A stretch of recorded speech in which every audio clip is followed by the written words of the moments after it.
So the idea of a DAO is super interesting.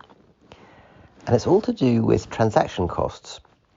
So as it becomes really easy to assemble capability on Web3, just look at the composability of decentralized finance, for example, then whole new ways of delivering value come to bear. And with a DAO, you go to market as a network. So one of the things that's interesting about a supply chain is the big guy depends on the medium guy, depends on the small guy. But the small guy has no idea where their stuff goes to, and the big guy has no idea where their stuff came from. And if there's a credit crunch and the little guy goes out of business, then the big guy suffers. So there's a real interest, shared interest, for everybody to go to market together as a small company plus medium company plus big company in one decentralized autonomous organization. And in fact, you can do this at the level of the transaction. You can assemble capability together and release funds and drive finance through a fully complete supply chain.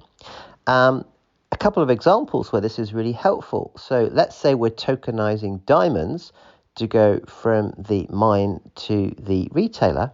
Well, if we have everybody playing nicely together, we can do derivative tokens like the carbon credit.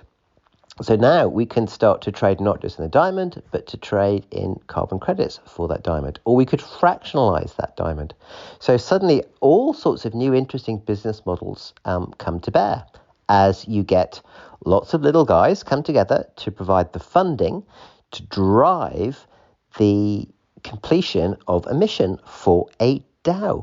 For another one, for example, let's say as a patient, you're concerned about getting a cure for that rare condition.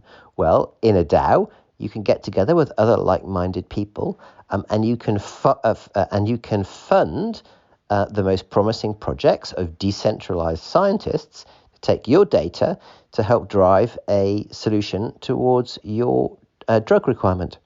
So a DAO is all about new ways of sharing common data about that diamond, about that carbon credit, about that health life cycle for the benefit of everybody in the community, but potentially project by project, or even a project could be a transaction by transaction.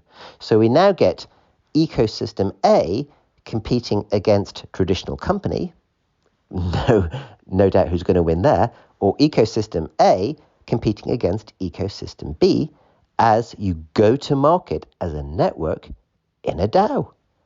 And of course, the business model for this is driven by tokenomics.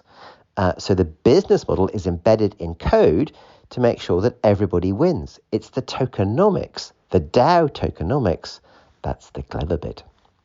Cheerio.